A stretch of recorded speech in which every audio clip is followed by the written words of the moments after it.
Il est temps que la France lève son genou de notre cou. 7 siècles de misère fait de traite humaine, de colonisation et aujourd'hui de néocolonisation, cela suffit. Il est temps que la France nous foute la paix. Il est temps que la France prenne exemple sur ses voisins européens. L'Allemagne est la première puissance économique d'Europe, loin devant la France. La 3e ou 4e puissance économique du monde. L'Allemagne n'exploite aucun pays, aucune colonie.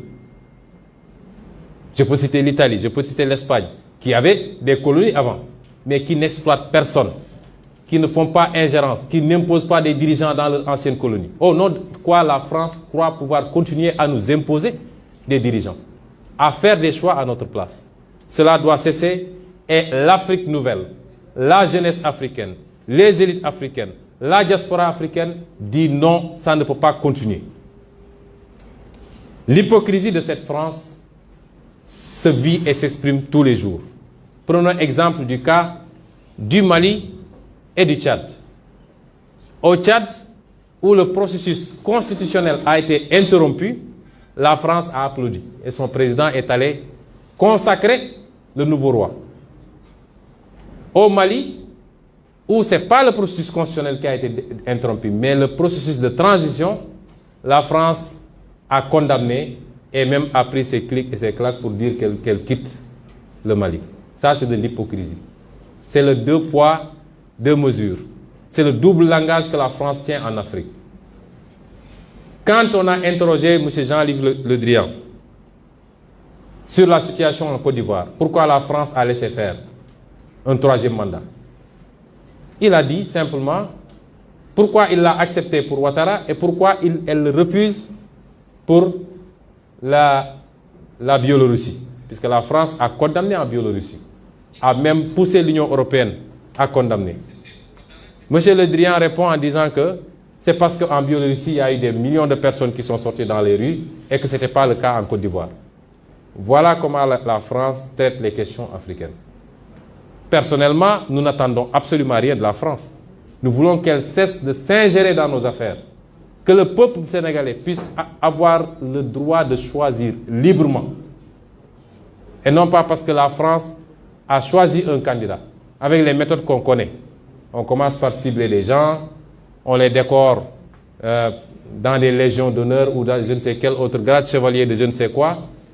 On les inscrit dans des loges maçonniques et on leur dit préparez-vous, ce sera vous après. Même l'hypothèse où Macky Sall ne pourrait pas passer, nous savons qui est en train d'être préparé par la France. Cela doit cesser, ça ne se passera plus comme ça. Que l'on soit bien clair, nous n'avons rien contre le peuple français. Et en France même, des voix politiques et citoyennes se lèvent pour tenir le même discours que celui que je suis en train de vous tenir. Nous sommes ouverts à travailler avec tout le monde, dans le sens d'une collaboration gagnant-gagnant. Nous avons besoin de gens qui investissent en respectant les lois de ce pays, réaménagées d'ailleurs. Nous avons besoin des gens qui transfèrent de la technologie. Nous avons besoin de gens. Il faut que ça cesse. Il faut que ça cesse. Je ne suis pas en train de dire que la France est à l'origine de tous nos maux. Elle n'est pas responsable de la corruption de nos élites. L'argent du peuple qui est volé tous les jours, détourné dans des comptes offshore, détourné pour construire des immeubles à gauche, à droite, détourné pour corrompre de l'électorat. C'est ça, la France n'en est pas responsable. Même si son attitude complaisante peut y jouer pour quelque chose. La France n'est pas responsable du clientélisme, des détournements de deniers publics, de l'incompétence de nos leaders, incapables d'identifier les priorités. Elle n'est pas responsable forcément du bradage de nos ressources, même si elle en bénéficie très largement.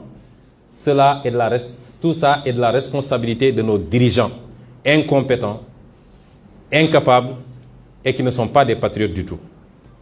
Nous disons à la France d'écouter ces voix qui lui parlent de notre schéma, d'une autre collaboration entre l'Afrique et la France. Beaucoup plus juste, beaucoup plus équitable, mais beaucoup plus durable.